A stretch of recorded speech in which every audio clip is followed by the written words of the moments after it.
I want you to have a look at the bars on this screen. You see that? Negative 3.1%, negative 3.8%, negative 3.4%. In a post-pandemic housing market, seeing numbers drop below zero is almost unheard of. These are the asking rents across Canada. And according to the latest research from Rentals.ca, our rental market is finally cooling off. And this is a story about Canadians who are voting with their feet. Let's look at the numbers here. When we break down the average asking rents by unit size, something immediately jumps out. Studios are sitting at around the mid $1,500 range. You see those prices here for each category, right up to the 4 bedrooms closing in at about $3,000 a month. But look at the bars next to them, because this is the twist here. Those bars show annual change, and they're either flat or negative. And for years now, we've been conditioned to expect the opposite, right? Double-digit increases, bidding wars, the general feeling that Canadian rents are only moving in one direction. So when we're seeing these negative numbers, it is nothing short of unusual, not unprecedented to be sure, but definitely not common in the post-pandemic housing cycle. So why is this happening? A big part of the story is demand. Canada's population has been growing very fast over the past several years, but growth is now slowing, especially after the changes to the temporary resident caps. At the same time, the new rental supply has finally started coming online. Not enough yet to solve the housing crisis, but definitely enough to shift the momentum in a handful of markets. Now, when we break this down by city, the national average actually starts to fall apart. Take a look at the divergence between the big 6 markets. What you'll notice in the past year, Vancouver and Toronto, the 2 most expensive markets, have been drifting downward, not collapsing, but definitely softening. Vancouver is hovering around the 2,700s, Toronto slightly below that. Meanwhile, you've got Edmonton here, the bottom sort of greenish line. It is rising, and all of the others on the chart are rising a bit or holding steady. This is where the national average can be misleading. It is the same issue as with national housing prices, which I cover in greater detail in another video. I will put a link to that video on your screen. Canada does not have a rental market. We have dozens of them, and right now they're moving in a lot of different directions. Historically, of course, Toronto, Vancouver, they've acted as the price leaders. Those are the places where rents spike first and drop last. But if what we're seeing now holds for the next few months, it seems as though we may be seeing a shift in the leadership role. When we look at the change in average asking rents, we see a pretty obvious pattern. Vancouver, down. Toronto, also down. Even Montreal and Ottawa are slightly negative over the past year.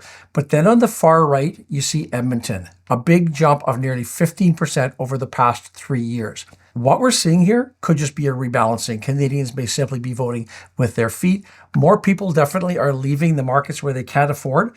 They're moving to the ones that are still attainable. Cities like Calgary, Edmonton, at least to this point in time, they have offered more availability, significantly lower rent prices. The pace of change may be higher, but the prices themselves are still lower, and in a cost of living crisis, that definitely matters. Now let's do a quick reality check here. Does this mean that Canada's rental crisis is over?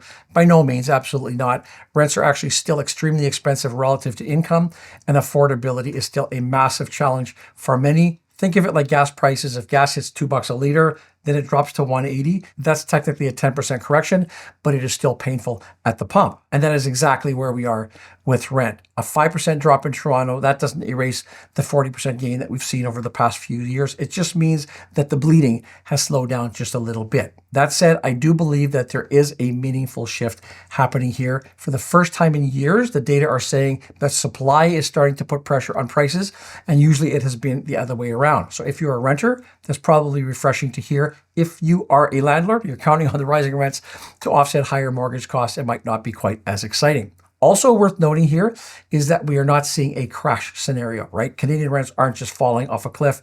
What we're seeing is more of a plateau with those pockets of decline. But the national numbers, they're stabilizing because the hottest markets are cooling and the cooler markets are heating up. And that takes me to a bigger question.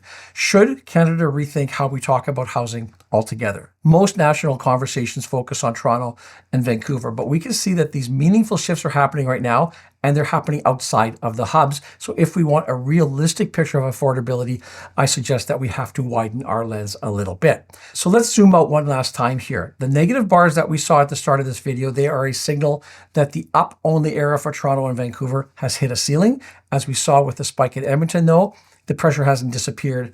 It's just moving. We are moving from a national crisis to a regional divide. And if current supply trends continue, we might see these negative prices stick around for a little while. Remember, though, that a cooling market is not the same as an affordable one. We're still definitely looking at a structural shortage, just with a slightly different price tag. Which brings me to my question for today, and I'm really curious about the sentiment out there on the ground. Are you seeing these prices in your own neighborhood, or does the cooling off we're talking here just sort of seem like a myth that you're hearing about, but it isn't really happening where you live? Drop your city and what you're seeing in the comments below. As always, thank you for watching. We'll see you in the next video.